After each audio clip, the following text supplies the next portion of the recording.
Bienvenue sur Africa 24 dans cette nouvelle édition du Non-Stop Info. Voici les titres de l'actualité. 6 responsables sud-soudanais sont visés par des sanctions internationales.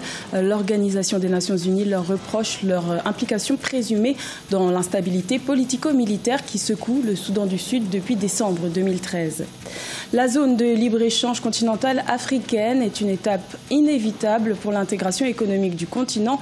C'est ce qui est ressorti de la 51e session de la conférence des ministres africains des finances, de la planification et du développement économique qui s'est achevée le 15 mai en Éthiopie. Et la communauté économique et monétaire de l'Afrique centrale pourrait espérer une hausse de la croissance du PIB en 2018. La Banque des États de l'Afrique centrale table sur une croissance à 2,1%, une prévision de croissance nettement plus optimiste qu'en 2017. 6 responsables sud-soudanais pourraient bientôt être ajoutés à la liste noire de l'Organisation des Nations Unies. En effet, l'ONU les accuse d'entretenir la guerre qui sévit au Soudan du Sud depuis plus de 4 ans et de bloquer l'aide humanitaire. Le sort de ces responsables sud-soudanais sera connu le 31 mai, comme nous l'explique Corinne Kamse-Femen. Le projet de résolution en préparation au Conseil de sécurité des Nations Unies vise à sanctionner 6 responsables sud-soudanais accusés par les États-Unis d'entraver le processus de paix et de bloquer l'aide humanitaire. Cette résolution, si elle est votée le 31 mai prochain, gèlerait les actifs et interdirait une sortie du territoire au ministre de la Défense, Kuol Manian Jouk, au ministre des Affaires du cabinet, Martin Elia Lomuro, au ministre de l'Information, Michael Louis, au gouverneur de l'État de Bié, au chef adjoint de la défense de l'armée sud-soudanaise, ainsi qu'à l'ancien chef de l'armée, Paul Malong. Une mesure qui serait peu efficace selon le porte-parole du ministère des Affaires étrangères. Nous disons toujours que les sanctions ne sont pas la solution. Et imposer les sanctions aux individus n'est pas la solution. La solution est d'encourager les partis à apporter la paix dans le pays. S'agissant justement des négociations, les derniers pourparlers qui se sont achevés le 23 mai dernier n'ont pas donné lieu à une entente entre le gouvernement de Salva Kiir et les partis de l'opposition, notamment le groupe représentant le Dr Riek Machar. La proposition du gouvernement faite par l'autorité intergouvernementale pour le développement ayant été critiquée par le mouvement de Riek Machar qui s'estime toujours minoritaire à l'issue de la redistribution. On peut considérer que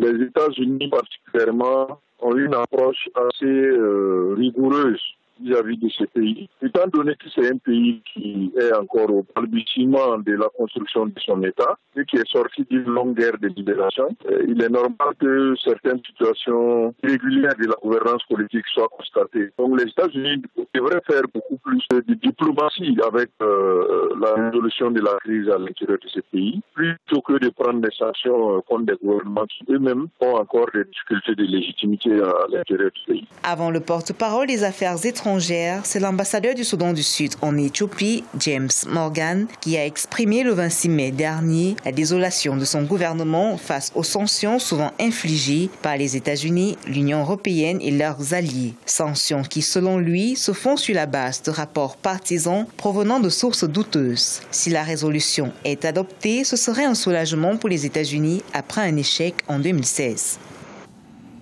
Au Mali, l'opposition se met en marche en vue de l'élection présidentielle qui devrait se tenir en juillet 2018.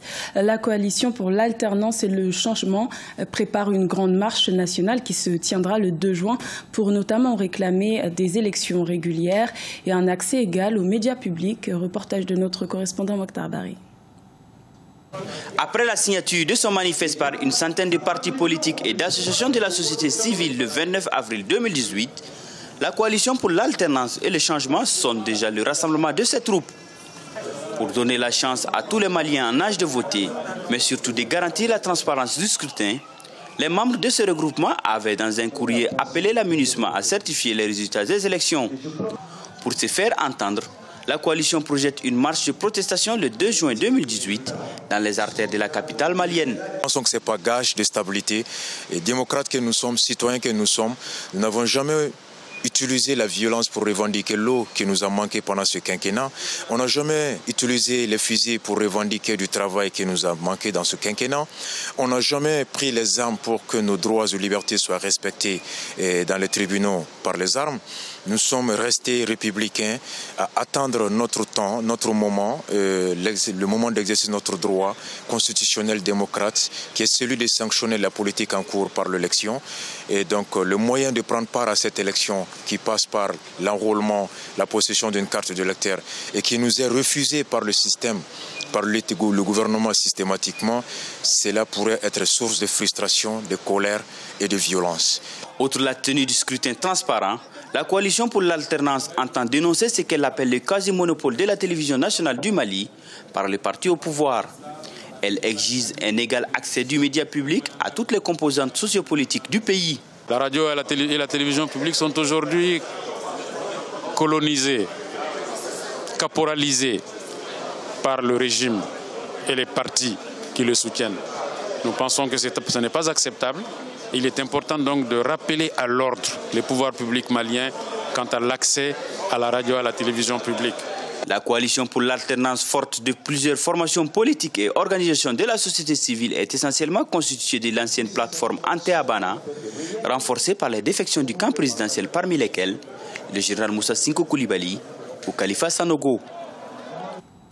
La 51e session de la conférence des ministres africains des finances, de la planification et du développement économique s'est achevée le 15 mai à Addis Abeba en Éthiopie. Les travaux de cette rencontre se sont portés sur la réalisation de la zone de libre-échange continentale africaine, un projet pharaonique pour une Afrique plus compétitive qui peine pourtant à faire l'unanimité. Corinne Camden. La création de la zone de libre-échange continentale qui concerne les 55 pays de l'Union africaine, avec un PIB cumulé de 2500 milliards de dollars, est l'un des projets phares de l'organisation.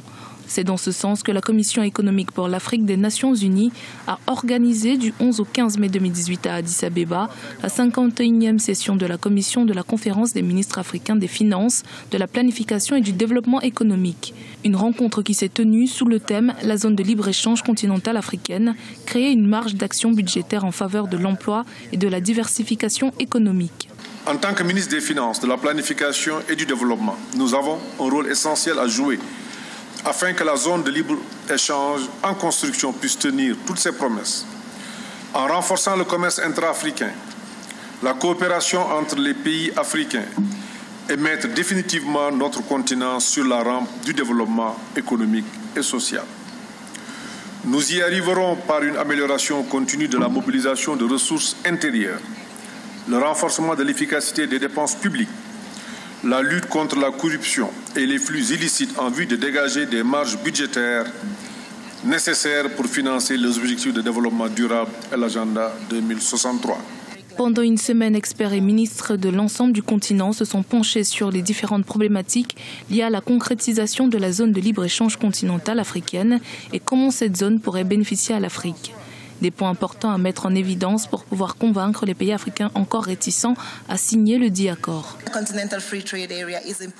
La zone de libre-échange continentale est importante pour nous. C'est important parce que nos peuples font déjà du commerce entre eux. Nos réseaux routiers le démontrent. Il y a déjà beaucoup d'intégration qui se passe. La ZLEC est là pour veiller à ce que nous réunissions maintenant les institutions qui veillent à ce que ce commerce et ces échanges puissent se dérouler de manière transparente. Non seulement cela va se produire, mais nous savons aussi que lorsque nous améliorons le commerce, lorsque nous améliorons ces réseaux, nous augmentons l'alphabétisation des femmes parce qu'elles commencent à travailler les routes et les métiers permettent plus d'emplois aux femmes.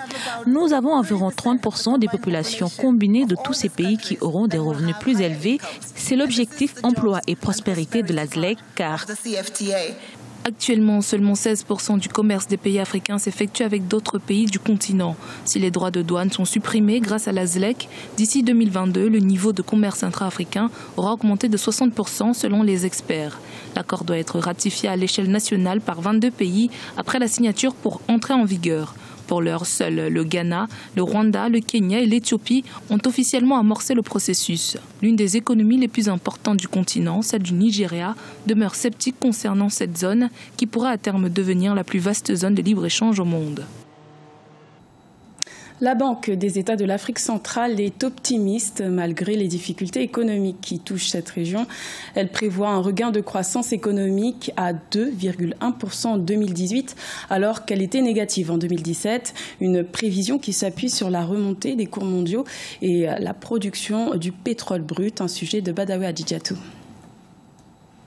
Même si l'environnement des affaires en zone CEMAC reste timide, la Banque des États de l'Afrique centrale, BEAC, prévoit un taux de croissance économique de 2,1% en 2018 contre moins 0,1% en 2017. Une prévision inquiétante à certains égards compte tenu de la chute des cours des matières premières sur le marché international et des investissements financiers accrus des États de la CEMAC pour contrer le terrorisme. Fort de la difficulté liée à la crise du pétrole et à la crise des minéraux, les pays africains et beaucoup de pays de la CEMAC ont commencé à développer une politique de diversification économique qui commence à donner des résultats. Donc la tendance est de dire, dans les 2 années qui viennent, on va avoir une croissance plus ou moins assise qui va s'installer. En référence au communiqué officiel du gouverneur de la BEAC, Abbas Mahamat Toli, ayant sanctionné la rencontre du comité de stabilité financière en Afrique centrale le 17 mai 2018 à Yaoundé au Cameroun, cette projection de croissance devrait être portée par un certain nombre de facteurs. Il s'agit entre autres d'une meilleure tenue des secteurs pétroliers et non pétroliers ainsi que d'une consolidation des équilibres macroéconomiques. La tendance de l'économie mondiale est plutôt positive. Il y a une remontée de la valeur des matières premières, le pétrole et éventuellement les minéraux. Et ça donne une nouvelle tendance à la hausse qui, elle, se répercute sur les économies nationales et sur les économies régionales. Précisons que les risques de vulnérabilité du secteur financier en zone CEMAC sont moins visibles du fait de la mise en application des accords de libre-échange qui favorisent désormais les investissements, les importations et les exportations entre les pays de la sous-région. Ce journal a été réalisé par l'ensemble de la rédaction. Merci de votre fidélité. Retrouvez dans un instant une nouvelle édition de l'information sur Africa 24.